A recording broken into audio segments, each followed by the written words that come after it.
भाजपला रोखण्यासाठी काका पुतण्या एकत्र.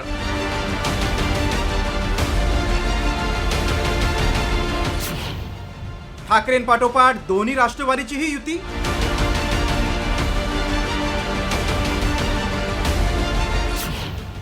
मनपा निवडणुकीत महायुतीला तडा जाणार. महापालिका निवडणुका जाहीर झाल्या, मात्र मुंबई आणि पुणे महापालिका निवडणुकीत भाजपनं अजित पवारांना सोबत घेणं टाळलंय. त्यामुळे नाराज झालेल्या अजित पवारांनी आता भाजपला रोखण्यासाठी पिंपरी चिंचवडमध्ये पवारांच्या राष्ट्रवादीसोबत युतीची चर्चा सुरू केली. अजित पवारांच्या राष्ट्रवादीचे निवडणूक प्रमुख नाना काटे आणि पवारांच्या राष्ट्रवादीच्या कोर कमिटीचे सदस्य सुनील गव्हाणे यांच्यात बैठक झाली. तर या बैठकीला खासदार सुप्रिया सुळेंनीही ग्रीन सिग्नल दिल्याची माहिती समोर आली आहे. आम्ही एकत्र बसलो असता जस्ट चर्चा आली की ज्या पद्धतीनं वरिष्ठांनी आमच्याशी चर्चा करून ग्राउंड लेवलला म्हणजे पिंपरी चिंचवड शहरामध्ये आपापसात तुम्ही चर्चा करून घ्या, जेणेकरून येणाऱ्या महानगरपालिकेच्या इलेक्शनला आपल्यातली मतविभागणी होणार नाही, आपण एकत्र लढूया.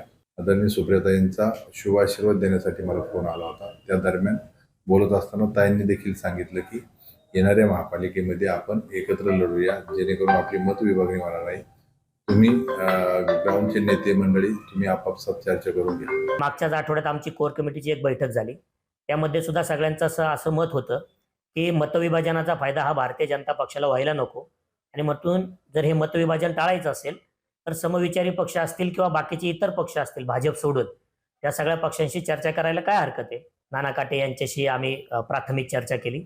आमचे कोर कमिटीचे बाकीचे मेंबर आहेत ते त्यांच्या पातळीवर वेगवेगळ्या नेत्यांशी चर्चा करत आहेत, आणि या सगळ्याला एक सामूहिक स्वरूप पुढच्या 2-3 दिवसात कसं आणता येईल याचा आमचा प्रयत्न. राज्यातील 29 महापालिकांची निवडणूक जाहीर झाली.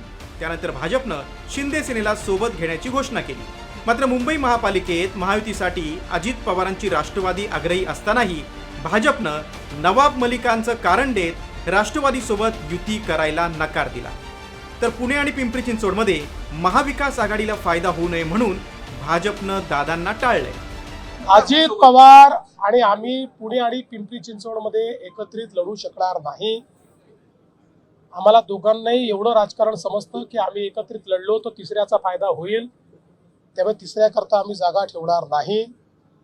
आम्हीच एकमेकाच्या समोर लढू, पण मैत्रीपूर्ण लढू. त्यामुळे आता अजित पवारांनी शरद पवारांच्या राष्ट्रवादी सोबत बोलणी सुरू केली. तर दादांच्या पक्षाला पवारांसोबत युती करण्याला अमित शहांनीही होकार दिल्याची माहिती सूत्रांनी दिली. यापूर्वी नगरपालिका निवडणुकीतही दोन्ही राष्ट्रवादी एकत्र आल्याचं पाहायला मिळालं होतं. कागल नगर परिषद, चंदगड, शिराळा, आंबेजोगाई आणि कुरुंदवाड नगर परिषदेमध्ये दोन्ही राष्ट्रवादी एकत्र आल्या होत्या. एका बाजूला स्थानिक नेत्यांच्या बैठकांचा सिलसिला सुरू असताना अजित पवारांच्या राष्ट्रवादीचे प्रदेशाध्यक्ष सुनील तटकरेंनी युतीबाबत पक्षाच्या बैठकीत निर्णय होणार असल्याचं स्पष्ट केलं. पिंपरी चिंचवडच्या बाबतीमध्ये स्थानिक पातळीवरती जर काही त्यांनी कोणी चर्चा केली असेल, माझ्याकडे त्या बाबतीतला तपशील त्या ठिकाणी नाही.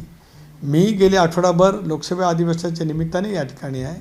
उद्या किंवा परवा ज्यावेळेला मुंबईमध्ये अजितदादा, मी, प्रफुल्लभाई आम्ही ज्यावेळेला बसू त्यावेळेला आम्हाला त्या विषयावरती आम्ही चर्चा करू, आणि मग त्या संदर्भातला जो धोरणात्मक निर्णय असेल तो केला जाईल. काका पुतण्याच्या सतत होणाऱ्या भेटीगाठी आणि त्यानंतर आता सुरू झालेलं बैठकांचं सत्र, त्यामुळे दोन्ही राष्ट्रवादी एकत्र आल्यास भाजपला रोखण्यात यश मिळणार का, यावर राज्याच्या आगामी राजकारणाचं गणित अवलंबून असणार आहे. गोपाळ मोडघरेसह सागर आव्हाड, साम टीव्ही, पिंपरी चिंचवड.